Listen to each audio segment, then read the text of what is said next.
Assalamualaikum warahmatullahi wabarakatuh. Baiklah, kepada teman-teman dan ibu dosen, izinkan saya untuk menampilkan sebuah artikel yang saya sampaikan.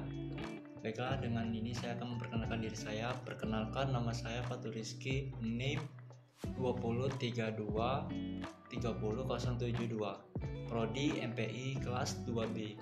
Dosen pengampu Ibu Juliana Afifah MPD. Baiklah, dengan ini saya akan menjelaskan temanya tentang perspektif histori transformasi kurikulum di Indonesia, yaitu tentang jurnalnya Islami Studi, volume dan halaman volume 2 nomor 1. Tahun penerbit Januari sampai Juni 2014. Nama penulis Rizky Wilianto. Juga dengan ini saya akan menyampaikan pendahuluan tentang kurikulum, merupakan acuan pembelajaran dan pelatihan dalam pendidikan atau pelatihan. Oleh karenanya, pengembangan kurikulum melibatkan pemikiran secara filsafati, psikologi, ilmu pengetahuan, teknologi, dan budaya. Landasan filsafat pendidikan akan menilai fungsi sebuah kurikulum secara mendalam sehingga dapat menemukan substansi dari sebuah kurikulum pendidikan. Baiklah, dengan ini saya akan menjelaskan tentang historisitas kurikulum di Indonesia. Untuk melihat sejarah perkembangan kurikulum di Indonesia, maka sejarah mempengaruhi lahirnya kurikulum di Indonesia merupakan sebuah keniscayaan untuk diketahui. Dalam menelusuri kebijakan pendidikan di Indonesia, mengingat kesulitan literatur yang memadai untuk keperluan bahan yang disajikan pada zaman tersebut, relatif dapat dikatakan dapat kebijakan pendidikan yang berarti karena umumnya pendidikan diarahkan pada kesempurnaan pribadi, terutama lapisan atas dalam hal agama, kekebalan dan kekuatan fisik, keterampilan dan kepribadian, memainkan senjata tajam dan menangkal senjata, sedangkan bagian rakyat jelata atau lapisan bawah relatif belum memperoleh pendidikan karena hanya diperlakukan sebagai budak atau tenaga kasar. Baiklah, dengan selanjutnya saya akan mempengertian kurikulum, yaitu dalam dunia pendidikan keberadaan kurikulum merupakan sebuah keniscayaan karena menentukan arah tujuan dalam penyelenggaraan pendidikan.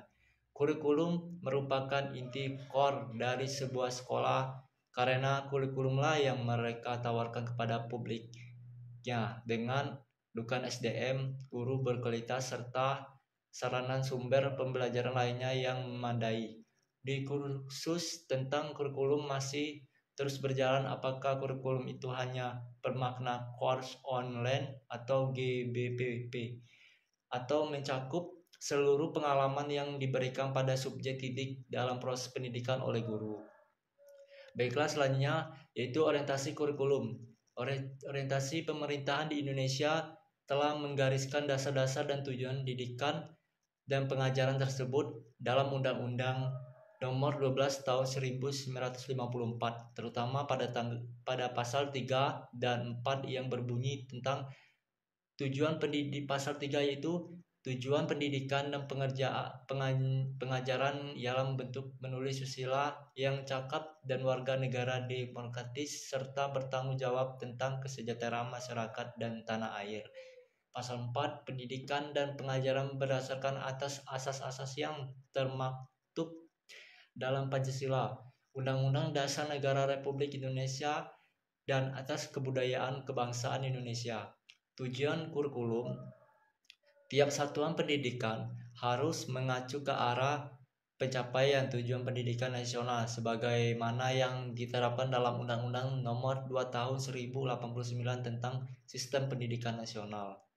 Baiklah, dengan selanjutnya beberapa kurikulum. Pembahasan selanjutnya dalam artikel ini adalah dipaparkan beberapa jenis kurikulum yang telah berjalan di Indonesia seperti kurikulum 1947 dan 1968 dan 1975 dan 1984 dan 1994 CBSH, KBK, dan KTPS maupun beberapa kurikulum lainnya. Baiklah, selanjutnya saya akan menjelaskan tentang kesimpulan artikel jurnal. Sejarah pendidikan Indonesia selalu naik turun, terkadang maju, dan pada saat yang lain terjadi surut. Sejarah pendidikan di Indonesia tentu saja memuat kurikulum di dalamnya, di mana dalam perjalanan selalu terjadi perubahan, dimulai dari kurikulum 1947, 1968, 1975, 1984, 1994. Dalam SBA, kurikulum berbasis kompetensi KBK, kurikulum tingkat satuan pendidikan KTSP, dan berbagai kurikulum lainnya yang lahir dari sebagai kebijakan baik karena politik pendidikan ataupun karena untuk menyempurnakan sebuah kurikulum yang telah ada agar mencapai tujuan pendidikan yang lebih baik seperti yang diinginkan. Perubahan kurikulum yang terjadi bukan hanya terjadi karena terjadinya perubahan struktural pemimpin dan lembaga pendidikan, namun juga karena kebutuhan dunia pendidikan ketika terjadi perubahan kurikulum. Kalau dilihat lebih jauh, masing-masing kurikulum ini memiliki kelebihan dan kekurangan dari kurikulum yang satu dengan lainnya, dan karenanya pemahaman dari pendidikan dan memahami dan menguasai sebuah kurikulum sangatlah dibutuhkan agar antara pendidik dengan tujuan kurikulum sejalan sehingga dapat tercapai tujuan kurikulum pendidikan saat itu. Baiklah, selanjutnya saya akan mereview jurnal yang saya tulis, yaitu ini akan membahas perubahan beberapa kurikulum di Indonesia. Ada yang melatar belakangi lahirnya penggantian kurikulum di Indonesia, kurikulum pendidikan nasional, dan mengalami beberapa perubahan sejak tahun 1947 hingga sekarang ini. Proses perubahan kurikulum ini bukanlah terjadi serta merata, namun banyak hal yang menyebabkan terjadi beberapa kurikulum di Indonesia.